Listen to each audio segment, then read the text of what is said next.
chasing, I'm at Chase Bank. Hey, You in her DM, I'm in her mouth, we not the same. Flipping the funk, the heat, the fire, got the flame. Came with the gift, the gab, and blessed with lots of game. Be mad at me, they know I'm not to blame.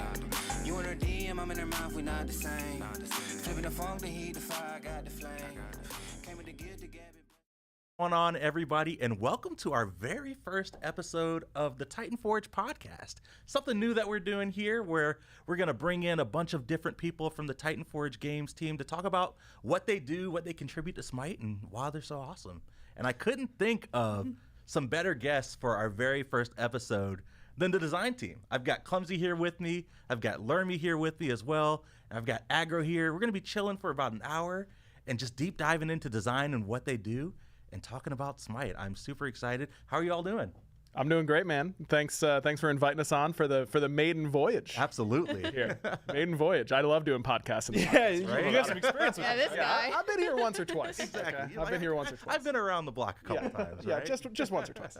Cool. Well, for everyone joining us and for those who are listening that may not be familiar with you all, I would love to kind of do just a quick round of introductions, who you are, what your title is, and then we can hop right into it. So let's start with Clumsy, to my right. Yeah, so I'm Titan Clumsy. I'm the lead game designer on Smite. I work with my amazing design team, and we try and make the game really exciting for you all. Nice and easy. Ooh. Lermy. Easy. All right, I am Lermy. I am a god designer, and I work with my wonderful teammates here to. I set the bar. It's like, okay, you gotta offer us a compliment. Another compliment for Yeah, you guys. But yeah, I get to work with these guys to make really awesome stuff, and I hope that you guys have had a lot of fun with what we've made so far, and are looking forward to what's to come because we've got a lot of cool stuff to talk about. We're cooking. Yeah, cooking. every day. We're cooking. Yeah. And I'm Aggro, also a god designer, just like Lermy. Unlike these two, I do it all by myself. I don't need any help, and definitely don't mess things up constantly. That's a joke. I do mess things up constantly. It's all good. If you do mess them up, we don't notice. It's all good. Sure you don't. Sure. Did you get one shot by Cirquette recently? Oh, yeah, you might have noticed that. Cool. So I would love to start off our podcast here with kind of the first section, just a patch day recap. From a design standpoint, 10.5 launched earlier this week, a couple days ago.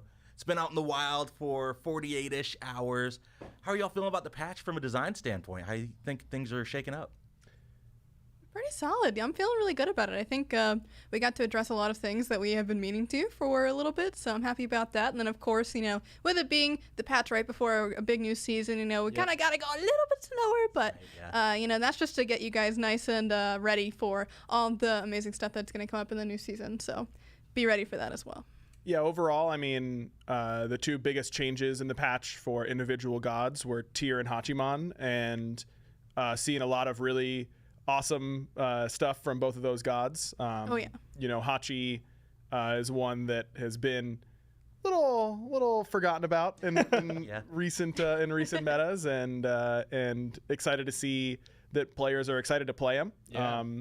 Without giving away too much, we were looking at the stats right before this, right? I'm just making sure that Clumsy's not going to give me the death. Shut up. Kick you under the table? Yeah. But like his popularity for a god that didn't get a skin or receive a rework, like a full rework, like one of the biggest jumps in popularity we've seen in a really long time, which is really exciting. Yeah. And then Tyr as well. A lot of people playing Tyr and getting to fulfill a common community request for Tyr in a really fun way. That's awesome. Clumsy, you got any thoughts on 10.5 before we deep dive into design? Yeah, I mean, we were talking about popularity of gods and how things are going. I mean, they talked about the balance, and that was always there. I think the V-Shoujo crossover has been kind of, huge. You can't So not sick. mention it. It's been really exciting to see them all playing, to see all the people that have been playing because of it, seeing all the skins and stuff. It's been really exciting, and I think we've only just seen like the tip of the iceberg, right? It's gonna keep percolating. Yeah, I've had a Vishoujo skin in every single one of my games. exactly. Since, Right. They're just really good skins, like They look straight so up. clean. I think that's the sentiment I've been hearing. Just yeah. like compared to any other crossover, this is the one that you see almost every game, and that's pretty exciting. But as Lermy mentioned as well, this is the patch release before a new season. We're on our third season coming up, just about a month away or so. And No. yeah, No. I would probably hazard to say this is maybe our spiciest season yet. Ooh. I don't know. I mean, brand new map and I stuff guess is hard for outside of season release. one. But yeah, I mean that is Conquest so specific. Yeah, Yeah. exactly. Right. Yeah, there's a There's some pretty exciting stuff. we've been in the kitchen. Yeah, like I said, they're cooking. Yeah, the yeah. design team has been cooking for a We don't little stop. bit now. Yeah, we had to take off the chef hats to come in here because we didn't want to give away too much. You know what I Exactly. mean? Yeah, Yeah. but let's be clear. We've been testing a lot too. We've been making of course. changes, testing, finding the most fun thing that we can for you guys coming up as well. What's the number one like tip that Gordon Ramsay gives to all the chefs on all the shows? Always you gotta taste, taste you gotta your taste food. while you're cooking. You know, you gotta taste while you're going, and that's us testing. Yeah, exactly. Right, cool. All right, well, I want to zoom out a little bit. We Yeah. talked Let's do it. about 10.5 and everything that came out, but I want to zoom out and talk about you all's role as a whole. Like, you all are all game designers working on Smite. It's really awesome. What to you all? What is a game designer, and what is a typical day in you all's life look like? It's I was gonna say I feel lot of like mine's days. a little bit more different, so I would rather you guys start first. Interesting. If you're sure, Lerby can set you up. It's No. I'll venture on Okay. this one first. Yeah. What is a game designer? I think there are like a million different ways to go because there are so many different aspects of game design that are required to build the best product. But at the end of the day, I think a game designer is just someone who plays a game and thinks about the deeper layers of what is happening inside of the game. And there's no limit to how many. It's an infinite onion. If we're going like Shrek analogy here, like you can go millions of layers deep on like why did this fight go poorly? Well, you know, this ability ended up doing a lot. Does that ability do a lot because of its ease of hit, or you know how difficult it is to hit, long cooldown, you know, all of these types of things. And it's not just coming in and being like, oh, I think it would be better if this did X, Y, or Z, but it's about being able to experience all of these different aspects of the game, and then being able to find the places that are the safest and most effective knobs to turn that are, and this is the part that I'm still working on the most, that are easiest and within scope to turn. You know, if we had all of the time and workforce in the world to you know, we could make 15 gods a patch or whatever, like sure, that'd be great, but that isn't how any game studio works in the entire world. You've got to find a way to be effective with what you're deciding to do with the bandwidth that you have available. You know, that's what I tell people all the time, is that coming up with cool ideas is not the hard part of this job. That can be hard, but it isn't the hard part. It's coming up with cool ideas that are executable for the plan. Is the hard part, at least in my opinion. Yeah, I think that was a really solid summary of like what we do specifically, but I do want to touch on a little bit that we are like only a segment of the design team, and there are lots of other designers that hopefully you guys will get a chance to meet someday that do a couple of different things. So for instance, you know, Aggro Clumsy and I work a lot on the gods and the general balance of the game and how that feels, but there are also people that work on things like event structures or general systems or UI design or anything in kind of that variety, or level design even is you know, a step kind of away from us as well. But those guys also do a lot of really awesome thinking and again, kind of following that same train where, you know, you got to plan for scope and how do we make the most awesome thing using the resources that we have. But yeah, all of that stuff is definitely under our umbrella. And before Clumsy gives the actual answer to this question, Oh, my answer's just gonna be different to your guys. yeah, I'll also say that a way that I summarize it a lot to people who aren't super familiar with what balancing a game is like, you know, when I'm talking to parents or, you know, friends' parents or whatever it is, the way I lay it out is my job is basically to solve an impossible puzzle as best I can, and then it's like having a 1,000,000-piece puzzle, and your players, in a very loving, and I mean this in a loving way, they're toddlers who will say what they want and really mean it, and then decide that, oh, actually, we don't want that. We want this other thing. And those are all very valid and very normal ebbs and flows for players to go through from any game. But every time that we put some pieces in place for the puzzle based on what they asked for, but based on what we think they're asking for, sometimes we get it right, sometimes we don't. and then we have to break up whatever pieces we have laid down and put them down again. And we will never finish the puzzle. If we ever finish the puzzle, we wouldn't even know because it's so big. You know what I mean? Like and that's just how it goes. And there's something fun and a little freeing about like, oh, we can't really get it perfect anyways. So like we might as well just try and do what's fun, and we'll fix what isn't. Yeah, and I think you really, hit a pretty important point at the end is that a few years ago, I think just before you guys were joining onto the team as well, is that we ran into almost like a design conundrum because we were balancing for perception, we were balancing for stats, as we always tend to do, and we were leaning towards trying to make the game more balanced, trying to make the game, the puzzle complete, right? I really like that analogy. But at the end of the day, what we slowly realized is that we are a live service game. It's meant to be interesting, it's meant to be fun, it's meant to be competitive, but even at the competitive side, the pros and the casual players alike want change. They want excitement. They want fun. And that's why we started branching out to like the Conquest refreshes into this year to be the seasonal structure. Because at the end of the day, if the puzzle is completed, I would actually say we've reached a failed state. Yes. As ridiculous as it is, we've reached the complete state. But what is a completed state for a live service game? That's actually just going to be stagnation, right? Is we want to make sure that things are going to be constantly evolving, constantly changing, constantly exciting. Now, there's obviously a balance to that, and that's something that we're learning with this year, right? The season structure is pretty intense. There's a lot of change happening, and before people can get really used to change, more change is happening. We're seeing a lot of positivity towards that, but we're also receiving a little bit of community sentiment that we're alienating maybe some of the more casual players of our game, and I think that's important. But the amount of people that we may be alienating, we're also interesting those other groups of players or those same groups of players too.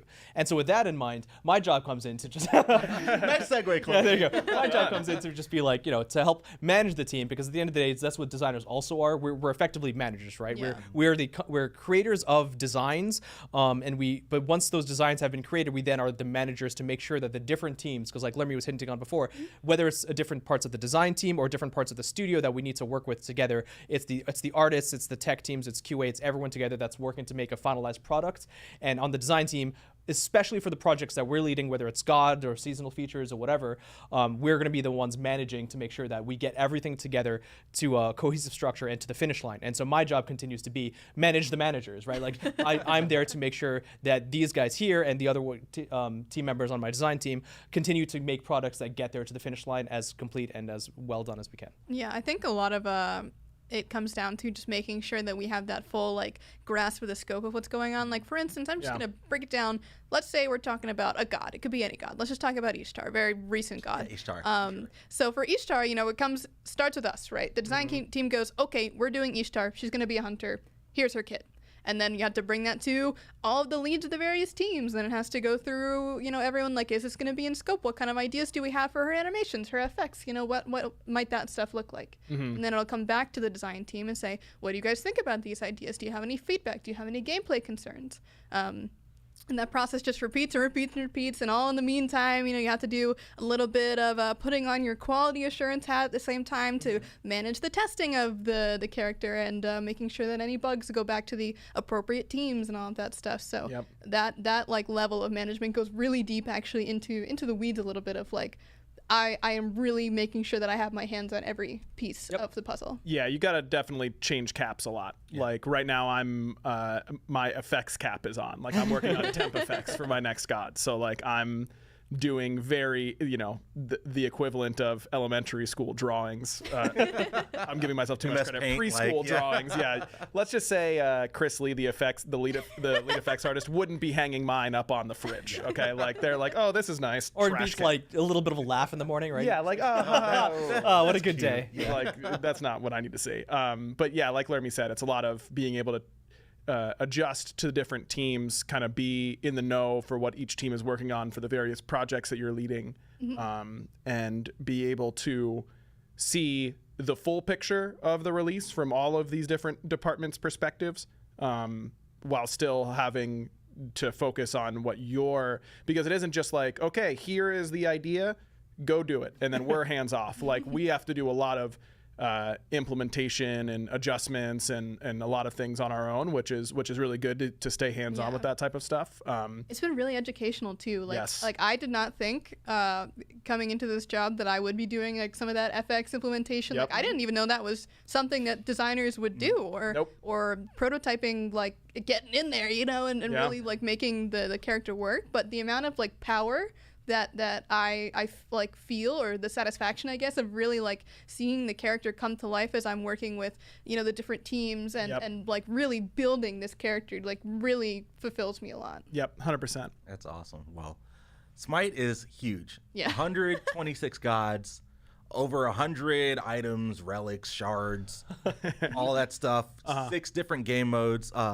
Just to kind of set the stage for my next question. My next question is very simple. How? Like, how do you all go about balancing all of that with so many knobs to turn, so many different cases and scenarios during combat?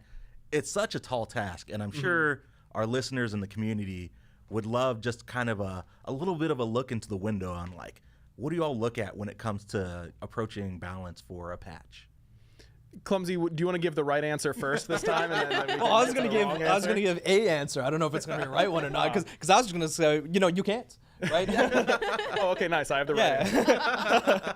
The game is never going. It's kind of what we were talking about before, right? If the game is ever in a perfectly balanced state, it's our job to then create imperfections that are still fun, right?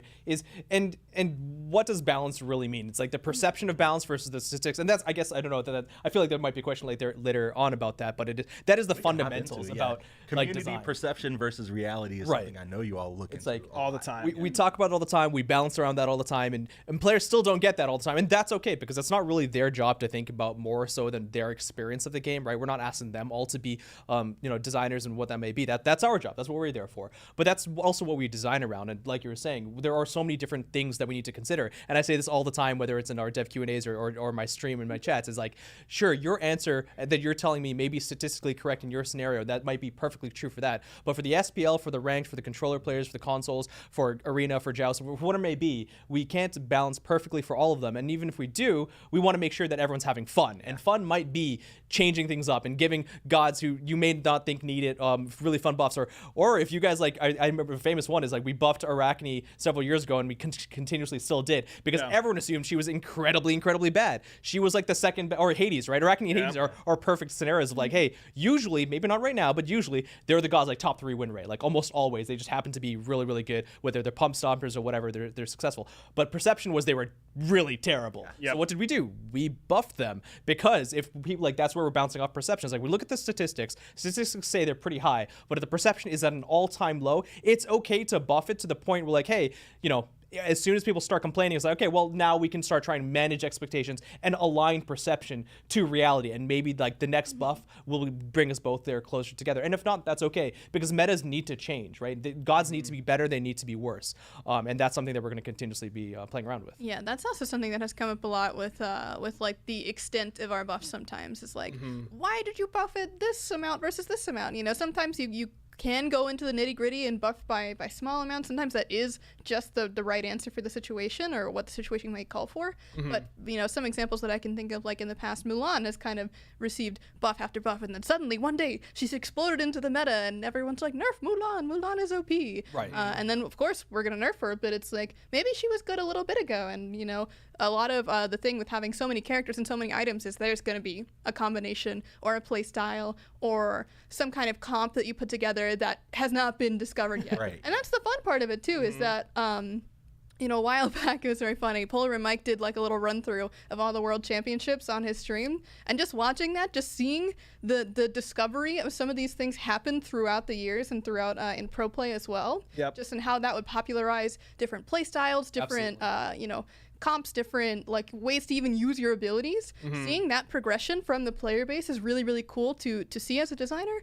But that kind of case for Mulan might happen where she might get a couple small buffs, or any character really. This could happen to anyone. And then eventually someone's like, actually, this character is really good. And then we're like, maybe she didn't need all those buffs. But that's, again, getting that alignment to be correct is always difficult. I mean, I remember the problem case that has always plagued me is, Yamoja at one point. Yep. Right? I think it was about around towards the mid to end of last year, where like there came a point where Yamosha's pick ban rate was still pretty high. Got through more picks, and their win rate was like dismally low. So I'm like, you guys will obviously stop playing her now, right? The coaches, whatever, are going to look at the stats and be like, every time we pick Yamosha, we lose. Like, maybe pick something else. And sometimes they listen. And I think we went to a Worlds last year where we didn't see that much emotion. I'm like, finally, right? But it's like, okay, well, sometimes we need to see what the SPL reactions are going to be like. Obviously, there's some gods where we don't want to nerf them so far into the ground that they're never seen again. Course, But, yeah. Yeah, I mean, for more recent examples, like Vamana and Kernanos are two gods that were not meta forever, and then they've both received like 3 nerfs apiece, and they're still top of their roles. Very resilient. And so their point of balance was probably, 1 buff instead of 3 buffs. But if no one played them after 1 buff, and no one played them after 2 buffs, we might as well keep going until they see play. Within reason, of course. Exactly. Yeah, I think something that a lot of players assume is that we want everything. There's always conspiracy theories in a lot of ranked games where it's like, oh, they want you to get to 50% win rate. The system is designed to pull you to 50% win rate, and so naturally they assume the same for gods. Right. And 50% is not the balance point for many gods in the game. If King Arthur was winning 50% of his games, you would not want to be around anymore. Like, it would be a bad time for you.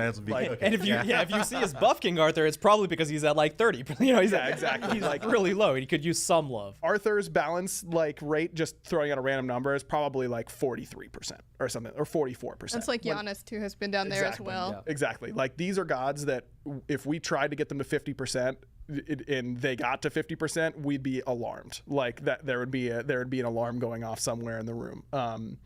So yeah, and I think another thing that I kind of mentioned it earlier, but I've been going to, even when I was casting, I was attending a lot of balance meetings during my off days or during the off season, and I remember the early balance meetings and going in and. This happens to literally every single person. Yeah, I was going to say, this is what I think you're going to say. Yeah, every single, I'm smiling. Every single person who's a high-level player who comes into a balance meeting for the first time, it is impossible to not walk in with an insane amount of arrogance. Like, everyone does it. It's just like, oh, this is going to be, how can they not see?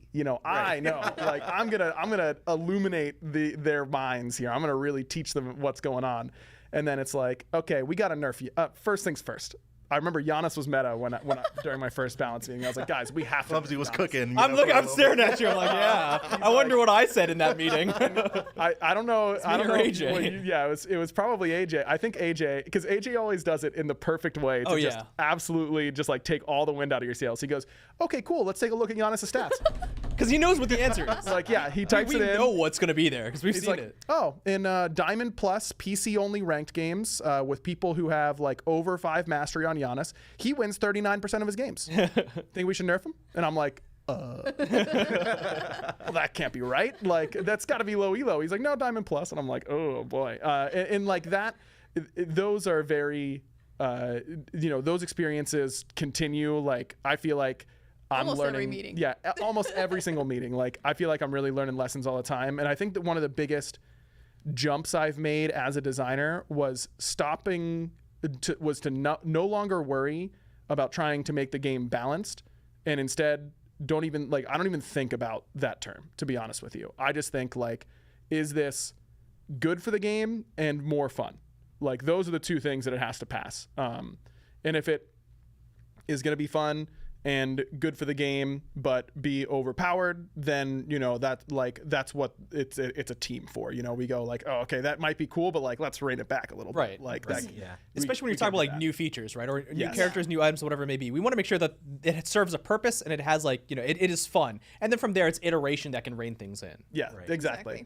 And in my experience, I don't know if you guys feel this way. I remember the first time I felt this way, and it was about when you guys pitched the original masks back in the day. I remember that pitch really well in that side office where we used to take balance meetings in the other building. But I remember, it was Bumbas, Rangdas, and Lonos masks back then, but they were very different from what they are now. But Pon or AJ were like, okay, how do you think this will affect pro play? And for the first time maybe in my life, I was like, I don't have any words. Like, I don't know. I just don't know. I couldn't possibly give you an opinion. It might be super broken. It might be terrible. It might be okay. No idea. And they were like, oh, okay, sick. Good. And I was like, wait, that can't be right. Like, how does that uncertainty make you feel better? But now that I'm on this side and like, you know, working on big patches in the past, like last year's midseason, I felt like we had really done a good job when I thought about the whole patch as a whole and was like, yeah, I don't really know what's going to happen, but I'm confident it's going to be fun. I'm confident that nothing is going to completely break the game. And that's good enough. Like we just, to me, I get excited about a new feature or a new item or something like that when I don't feel like I have a perfect understanding of how it's going to impact the overall game. That's where the most exciting stuff lives, in my opinion. Yeah, we're obviously gonna have our expectations. Like we're gonna want to make sure that. Just like to rate things, we want to make sure things are going to be fun, and this is absolutely not to counter your point at all. But I mean, maybe that's part of what I'm there for, right? Just like This is what Clumsy's there for, yeah. I want to just always make sure that we expect things to be fun, we expect some things to be stronger or not. But at the end of the day, we want to make sure that, like you said, things aren't completely broken. But like Agro said, there's only so much our internal playtests can do, right? Yes. There's only so many games that we're going to play, and day one of PTS always almost like will be more matches than we've played that entire like internal patch. So we have to manage our own expectations, set our own goals, make sure the things are fun, and then use player feedback. We're going to immediately look at the PTS games, look at social, look at whatever it may be, and assess from there whether we need to make any quick nerfs, any quick changes, or we can hold things out. And if you guys, see things being held out, that's because, we hit our goals. We did what we want to do. Something might be stronger than we may expect. That's okay. But if they ever reach like a broken state, that's when we go for like the hotfix territory. That's where we go for the PTS nerfs. Right. Exactly. And usually when like those new features come in, we have backup plans. Like I remember with Esports, I was like, okay, if this is broken, I'm going to nerf this. And if this is broken, I'm going to nerf that. Or if this sucks, then I'm going to buff that. So like we have plans for all kinds of different situations of like what the actual release date does come to. And again, we do testing to put ourselves in a state where we feel confident that any of those things could happen, and we're prepared for all of those scenarios. Yeah, but I mean, there's sometimes it's like, it's who knows. I think for me, it's always just like, I can't remember which, I'm terrible with like the which patch is which, but we were looking at like jungle starts. I think this was like last year, and we were like pretty concerned or something. So we like spent like an entire day or whatever it may be, just like several people like iterating, just like playtesting like just the first 10 minutes or even less than that, seeing what we thought the most broken starts could be. And like 1 week in, it was just completely different. Whether it was better or worse than what we did, it's just like, well, we can't perfectly predict what people are going to do. I don't think we realized what they were going to do now in the current live state, and we realize that's generally okay. It's like, okay, well, if we mathematically make sure they don't like hit level 3 with some split start, whatever it may be, then sure, then we were setting those boundaries of expectation. And that's part of the fun too, is I really have enjoyed seeing the experimentation of starts like that. Same. Especially like just being like, oh wow, that you can do that. Like we're still seeing new like starts that, but in SPL, right? Yeah, Like, exactly. Yeah, the start with jungler starting by themselves at speed and the mid laner and solo laner like pulling speed and blue to backs, and then the mid laner walks over to red and clears that. No, what you mean jungler. is my casual solo laner not coming, me dying to the split camps, or coming to lane at like 5 HP. Shard, realize that he's not coming. Panic. Yeah, run away. The minions are chasing me because they're on leash. I can't back. Things are terrible. But it's exciting. There's always gonna be anything like that. Is gonna be about a variance, and that's a separate part of the coin. Yeah, I remember the start that we tested was instantly not used. We were so sure that this was gonna be the start, and we were like, oh my gosh, do we have to plan around this? What start did we even do? We did some crazy start where we had jungle go to solo, and we like had jungle and solo split a bunch of stuff. I can't remember exactly what it was. But we were playing with jungle, rolling up in solo, and then like duoing solo for a little bit. Yes. And yeah, we were doing that for a little bit. I do remember doing the triple split on solo side that was meta for a little bit. I feel like we were on that one pretty well. I feel like we were actually closer than I expected to be. At the end of the day, like I think, and that's what we're seeing again with the new seasonal structures, like whether it's items or jungle starts, like I don't know if we let this meta play out, if we didn't change the game at all for like a year, I guarantee you we'd see continuous changes, right? And that's what's exciting as well. Whether it's what's happening right now might not be the perfect start, or it might be changing from character to character or game to game. Yeah. Even the development like within like a 2-week cycle between a regular patch and a bonus patch is interesting, because something will come up as like the new best thing. This is the new best thing. Okay, how do we counter this best thing? How do we counter the counter to the new best thing? and all of those different little experimentations are. Do we are expect really the best thing interesting. to persist, or is someone going to? It's Right, like, well, logically, they're going to pick like Nemesis if it's a tank, whatever it may be. It's Right. like, okay, well, do they do that? Yeah, still waiting sometimes. My favorite new Reddit comment is when there's a thread where X player is complaining about the current best thing, and someone hops in and says, "Man's just found out what a meta is." Like, Oh, I just you're literally talking about this thread from where like did this yesterday. come from? Yeah. And I think that really goes to show about the conversation we had about change and making sure we facilitate that change in a healthy manner. And change is good, and things are going to be strong at some point. Things are going to be weaker at some point. It's just how do we make sure that we're facilitating that change and making sure we're making the best game for Yeah, everyone. I mean, on that note, because I've said this one recently, and definitely correct me if I'm wrong, because I don't know if I'm telling this like situation correctly, but at the end of SPL last year, so the SPL this last year at Worlds, we're in a double hunter meta, right? That was generally a fact. There was almost like no mages. Sometimes we saw like Tiamat or whatever it may be. Then we enter the new season where things have pretty much changed, but there wasn't a lot of like hunter meta item changes that much. There was a lot of other stuff, hybrid changes, and we saw like zero hunters. Like hunters were just not played. Yeah, right. dead So, class.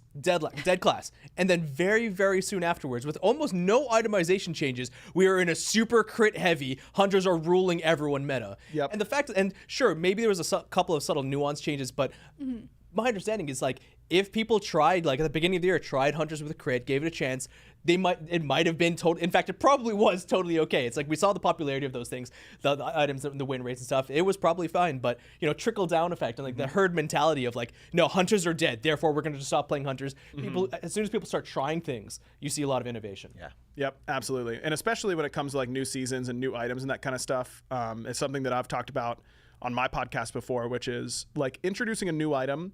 Let's say every item had a Madden overall rating, right? On how good, how cost efficient it is, how good the passive is, all that kind of stuff. It's all in there.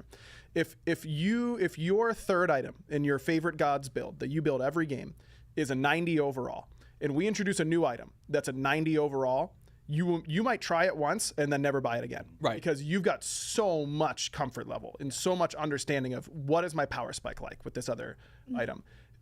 In reality, in order to bump a 90 overall, you need to really touch like a 95 overall. And then it will, oh, this is good.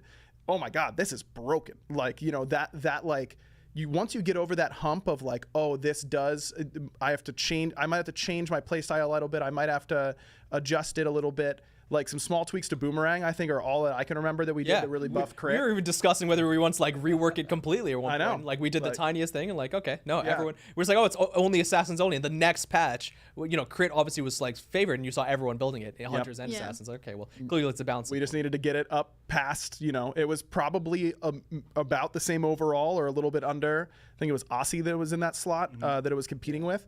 And then once it gets bumped a couple overall above Aussie, all of a sudden, oh my God, this is crazy, Yeah. But it does. We just get comments a lot, and again, this is across every game I follow. Why does everything new have to be so broken? Release date diff type of thing.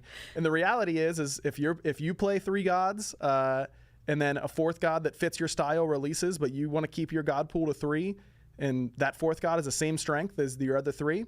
You'll never touch them. We say this all the time, just like whenever a new character releases specifically, it's like, well, does social perception think that they're good? If they think that they're good and balanced, that character's probably statistically really poorly performing. Isha. Yeah, no, absolutely, exactly. That's the most recent one, right? Like to put a pin in that one, the social commentary was that Isha was incredibly balanced.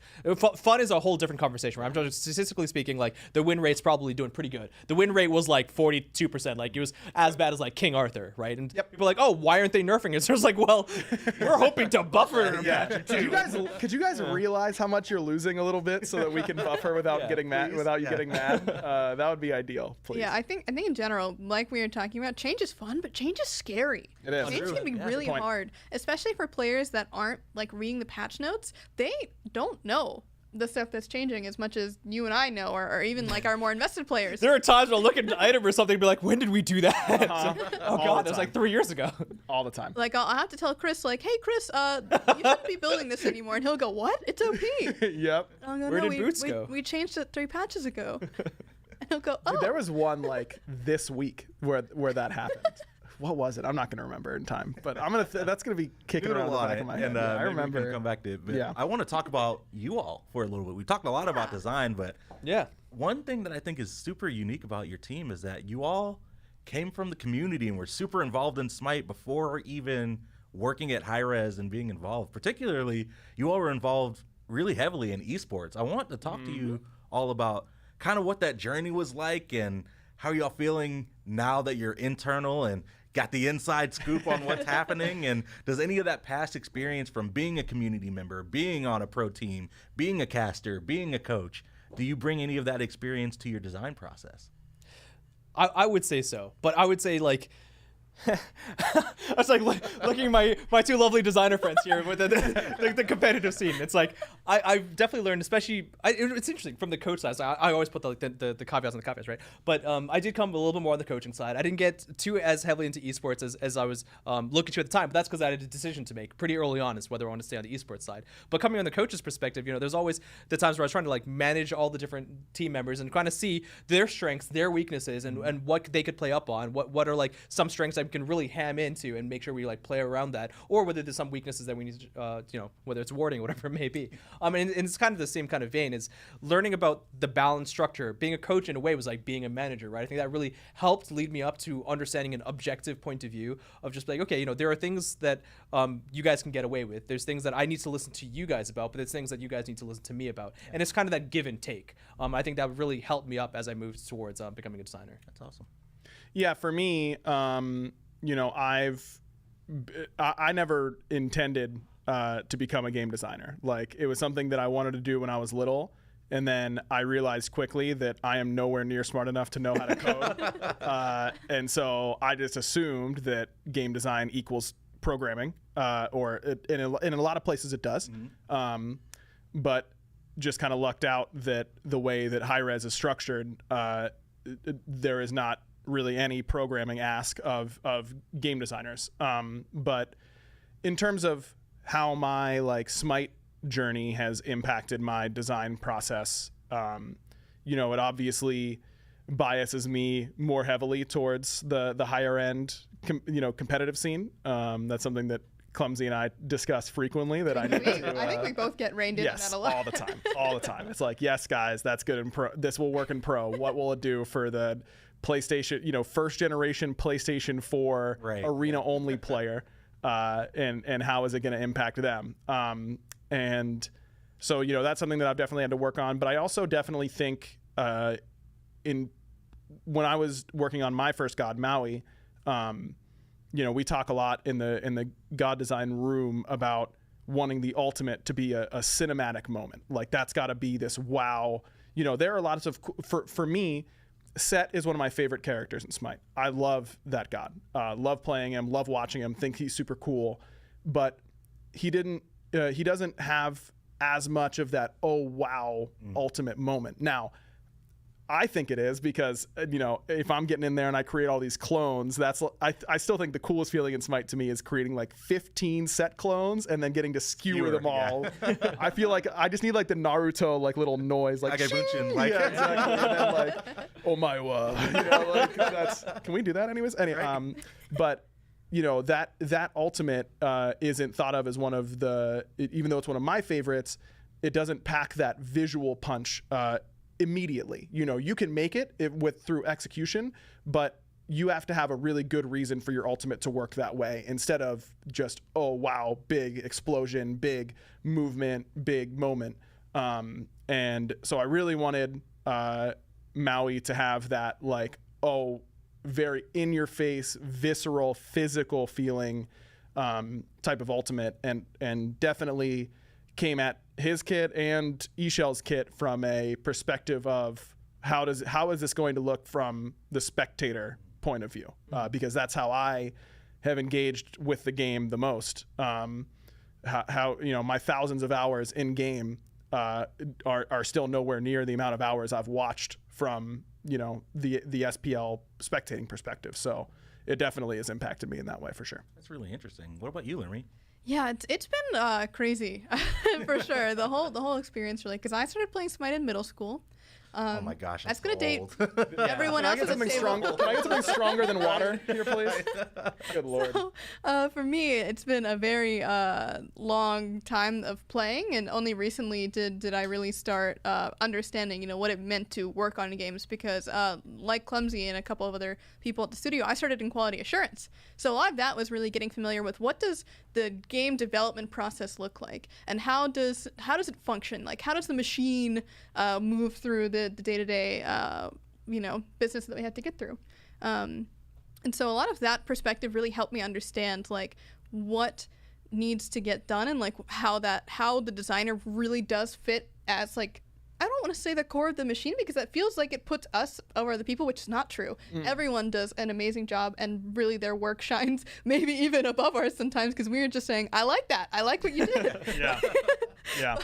But with the ideas that we bring and how we can give feedback and things like that, like it did teach me a lot about like what that process really means to those teams, and how like we can kind of be the glue to hold the team together, which feels really nice. So I think making sure that we are able to give that really good feedback has definitely had that impact, because even as QA, I felt like I was doing that sometimes. Like I felt like I was, impacting the game, which is great to be able to say, oh, as not a designer, you have an impact on the game and how it's played, because obviously we need 10 people to play test. Right? Yes. Yeah. We don't have 10 designers all the time, but I would show up to play test all the time, because it's just like a fun thing to do, Like, not many people can say, I get to play a game at work. True. So Yeah. 2 hours a day, right? being able to do that just is very, very fun, but it's also very helpful. And so learning a lot from that, especially because I play the game a lot, you might say. What? I don't know how she does it, dude. Yeah. I really Insane. don't.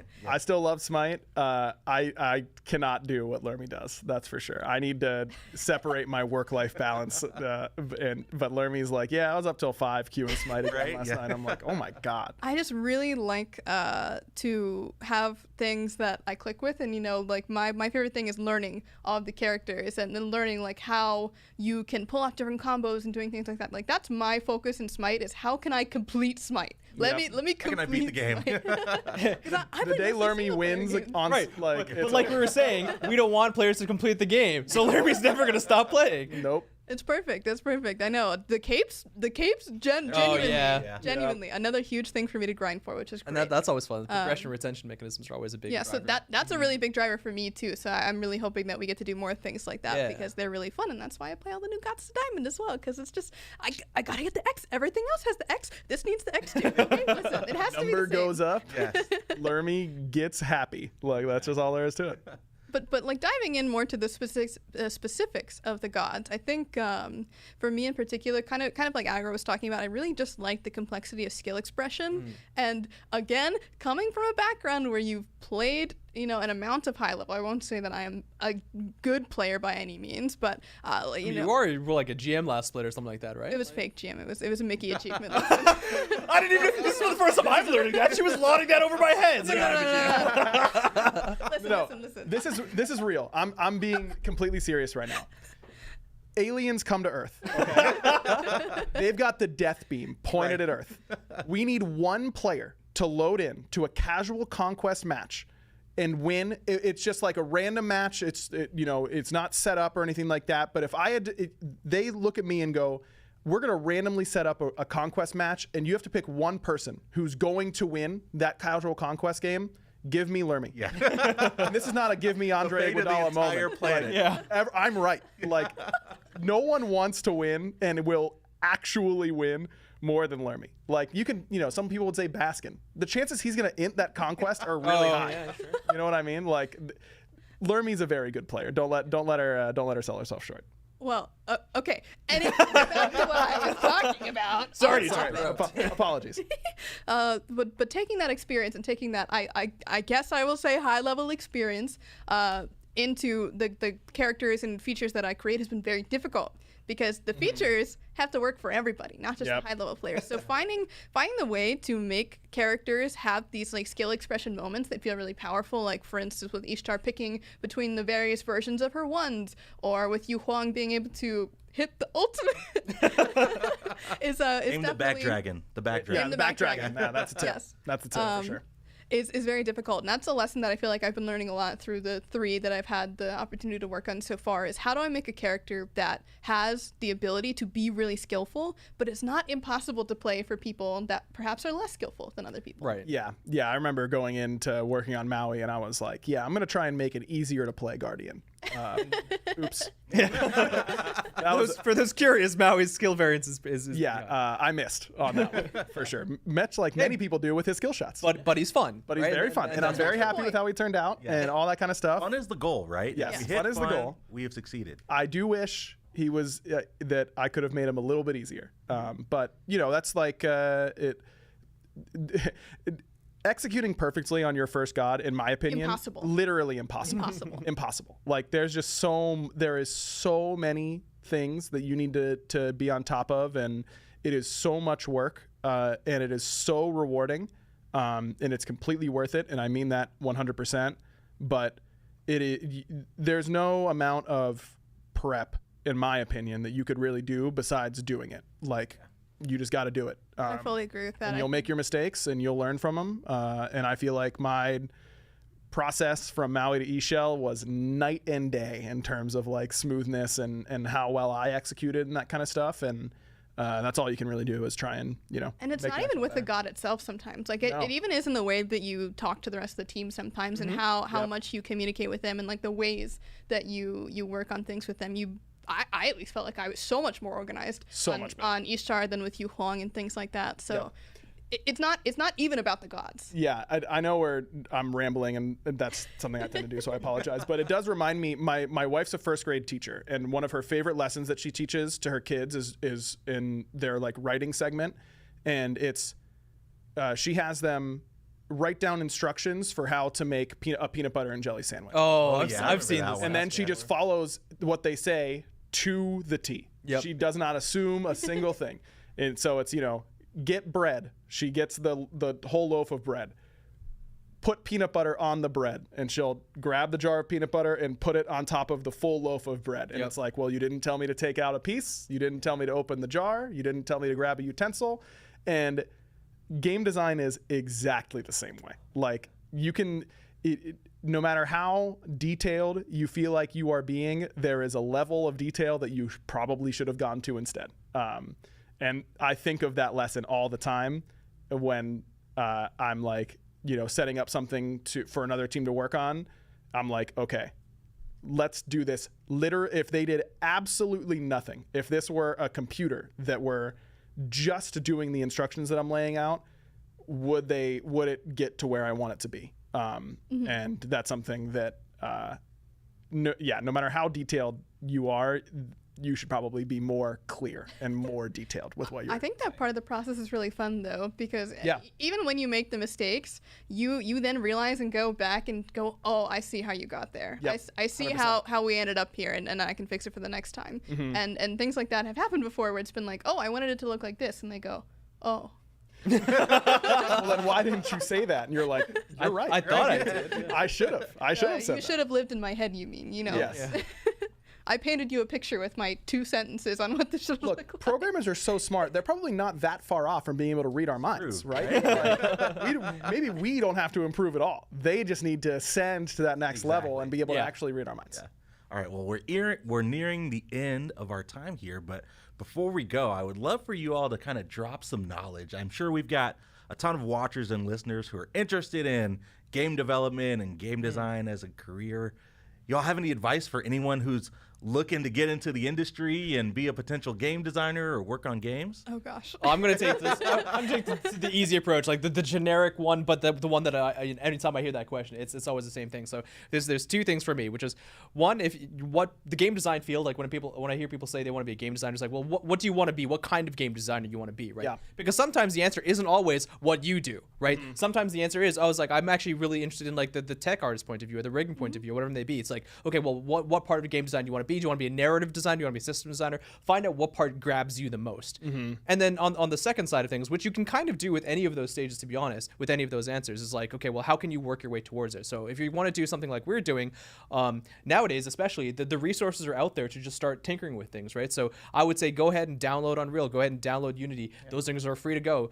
Work on some tutorials. You don't need to create a game, but you need to start like building up your repertoire of experience, because you can do that all for free. There's all resources that you can learn online. There's so much out there. And just like an artist, like if you go to like work for or like a game company, whatever, right? And you're an artist, and they show like, okay, like, so what have you done? And you go like, oh, I was meant to do something in my free time. It's like you're gonna expect it to show the work, the art that you've created. And again, same thing on the game design. So I would expect people to be like, hey, I played around with this, even if it's not me. Again, I don't expect you to create a fully fledged game, but if you follow some tutorials, you can show you progress, that you've made something, you have a bit of passion towards it. That's a massive leap towards getting your foot in the industry, without a doubt. Yeah, I mean, for me, if you want to follow my path, just like hang around the actually smart people and then make it until they're convinced. Until you make it. Yeah, exactly. But no, I think it's just something that I tell everyone, regardless of industry, is you will be, when you first join the workforce, you can't help, at least I couldn't help but feel like, oh, now I'm around people who know what's up, like they know what they're doing. That's really not true. And like there are always going to be opportunities for people who show up consistently, do their work consistently, and ask, is there anything else I can do consistently? If you do those three things, no matter what your job is, you're gonna advance. Like you would not believe, when I was in sports broadcasting, like I would manage interns and I would tell them the exact same thing. I would, and then they would fall asleep in the press box, and I'd be like, well, that we know where that one's going. I actually think he's doing very well for himself. So. But I think in terms of like getting into game design, definitely just make a habit of thinking, why is this done the way it's done? That's something that I've really enjoyed about playing other games since becoming a designer, is like, oh, I wonder if they had to do this because they were limited by this, this department couldn't help them. So it's like, okay, we don't have programming support, but we have effects. What can we do? And think, anytime you see something interesting or see something that you like, really break down why you like it, or why it works, or why it doesn't. And then, like Clumsy said, get to work in your free time, and just keep going. Yeah, I think my experience, I would agree with a lot of what Clumsy and Agar have said, but as someone who just got into the workforce just 2 years ago, or 3 years ago, what year is Time it is anyway? flying. I don't even know. That is crazy. The 2 COVID years are just don't Fake. count. Yeah, they're fake years. I graduated college in May of 2020, and this was my first job out of college. Well, technically not. I was QA first, but being at Hi-Rez was my first job out of college, and I did not study game design at all. What was your major? My major was called interactive multimedia. What is that? That deserves a whole different podcast. Respectfully, We gotta need cut another these hour. all for part My two. apologies. Yeah. My apologies. Anyway, it was just a lot of various like tech things, but it was just like deep diving into being a jack of all trades in tech was my okay. major. So it was That's cool. it was a little applies. bit of game design, but it was also like web design, graphic design, a little bit of like video work and things like that. But it was all like, I don't know what I want to do, but I like tech. That was the major that you go to. Yeah. So it was a good time. I liked college. It just didn't really teach me, like, it didn't make me feel smart. Working and like actually doing things has made me feel really smart. And learning on the job, I think, is one thing that is something that people don't expect, is that you're supposed to know everything before you go on the job, which Right, is that's just not the case. not true. No. I can't even explain to you the amount of things I had to learn when I was working on Yu Huang for the first time. Just like, all right, here's this tutorial for how to do this, and go ahead and go through it. If you have any questions, let us know. And I was like, what? I'm You're leaving me learning alone? things. Yeah.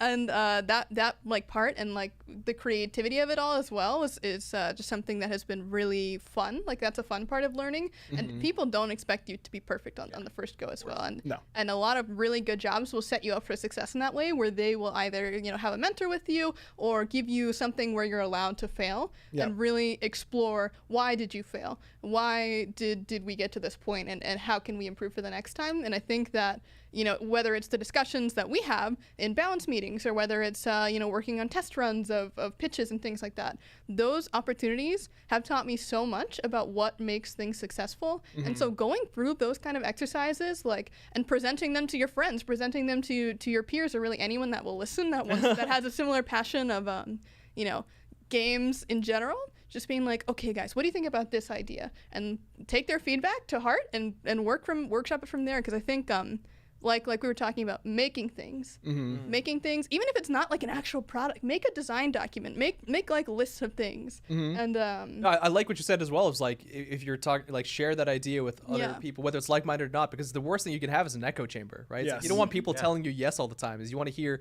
the honest points of views. Yeah, exactly. Yeah, I mean, I don't know about you guys, but I personally don't read the God kit ideas on Reddit because I don't want to internalize one of their ideas and then present it as my own, and that's a big fear of mine. But I'm never like, oh, why is this on here? Those are really good ways to get good feedback from like-minded people who aren't necessarily going to be an echo chamber on, do they like what direction you're going here? Will that be the best feedback? Almost certainly not, but it'll be something, at least, and it's about just the act of doing it is a big part of it for sure. 100%. Exactly. And on the opposite side of that one, again, not to always play devil's advocate, which I tend to do too much almost. But as I would say, if you ask that question for me, is I do end up tending to read a lot of the Reddit kits, as long as it's not something that like a character that I'm actively working on. That's usually where I'll read it at the end of the process. Like, maybe if I need a last minute inspiration, if something shows me there. Otherwise, I like to make sure I come up with my own ideas, like you said. Yeah. But definitely come up with some ideas, whether it's for kits, whether it's for ideas, for patches, for seasons, whatever it may be.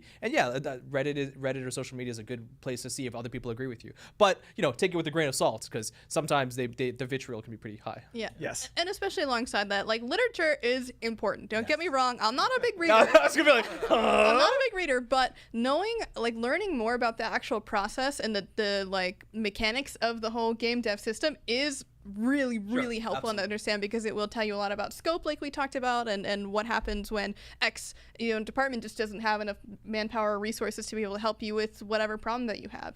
What kind of solutions can you do? Because that's really our job sometimes, is, okay, well, we've already given the max amount of things that we can give for this patch. What else can we do using the resources that we have? So understanding, what does an animator do? What does a tech artist do? The general just basics of what these staples of game design actually, or not game design, game development. There we go. Game development do, is very helpful. I would not say necessary, but it will give you a lot of insight into why decisions are made sometimes. Yes. Awesome. Well, Aggro, Learn Me Clumsy, thanks so much for joining me on episode 1 of the Titan Forge podcast. Where can our viewers and listeners find you on social media if they're not following you already? Twitter.com/aggro. Nice and easy for me. Twitter.com/learnmewormy. yeah, I think same thing. Titan Clumsy with a Z. Awesome. Well, thanks so much for tuning in. Thanks so much for listening to our very first episode. It was an absolute pleasure getting to hang with the design fam for a little bit. And I feel thanks like for having us. we only scratched the surface. I probably got to get you on for episode 2, like a Round part 2. 2 or something. I take responsibility. I ran that. I'm sorry. Cool. Well, thanks so much for watching. Thanks so much for listening. Keep an eye out on @Smite Game for info for when our next episode is going to be. And until then, we will see y'all later. Oh, we do.